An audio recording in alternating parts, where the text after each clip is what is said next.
मित्रांनो, काल ठाण्याच्या कोपरीमध्ये बस चालकावरती प्राणघात हल्ला करण्यात आला. खऱ्या अर्थानं हा जो हल्ला आहे तो क्रूरतेची हद्दपार करणारा हल्ला.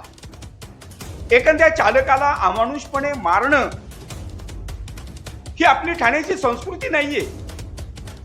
कारण हे स्वर्गीय धर्मवीर आनंदी यांचं ठाणं आहे.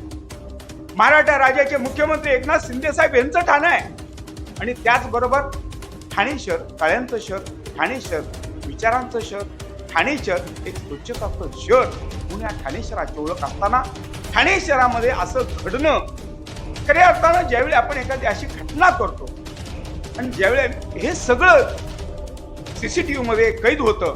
मित्रांनो, ठाणे शहराला आकार आणि उकार देण्यासाठी ज्यांनी आपलं आयुष्य वेधलं, दिघे साहेबांसारखी माणसं ह्या महाराष्ट्रात होती, ठाणे शहरामध्ये होती आणि त्यांच्याच पावलावर पाऊल ठेवून आज एकनाथ शिंदे साहेब आज ठाण्याची धुरा सांभाळतायत. मित्रांनो, आज महाराष्ट्रामध्ये ज्या पद्धतीने आपण बघताय की महाराष्ट्रामध्ये एवढं प्रचंड अहोरात्र काम करणारा मनुष्य एकनाथ शिंदे साहेबांसारखा आपण माणूस पाहिला नाही. आणि म्हणून हे शिंदे साहेबांचं ठाणं आहे, दिघे साहेबांचं ठाणं आहे. आणि म्हणून अशा ठाण्यामध्ये अशा अमानुषपणे लाठी करणं, लाठी हल्ला करणं किंवा मारणं किंवा क्रूरतेची हद्द पार करणं हे काय योग्य दिसत नाही. त्यामुळं खऱ्या अर्थानं बेबंदशाहीच्या जोरावरती किंवा गुंड आणि झुंडशाहीच्या जोरावरती अशा करणाऱ्या तरुणांनी कुठंतरी थांबणं गरजेचं आहे.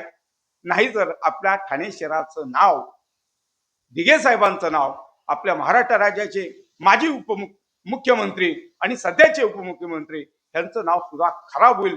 आणि त्यांचं काम एवढं मोठं आहे त्यामुळे त्यांच्या नावाला कुठल्याही प्रकारचा गालबोट लागला नाही पाहिजे. हे ठाणेकरांनो खऱ्या अर्थानं आपण त्यांच्या प्रती दाखवलेलं प्रेम म्हणावं. म्हणून कोपरीमध्ये झालेला जो हल्ला आहे, भ्याड हल्ला आहे, ह्या मी हल्ल्याचा निषेध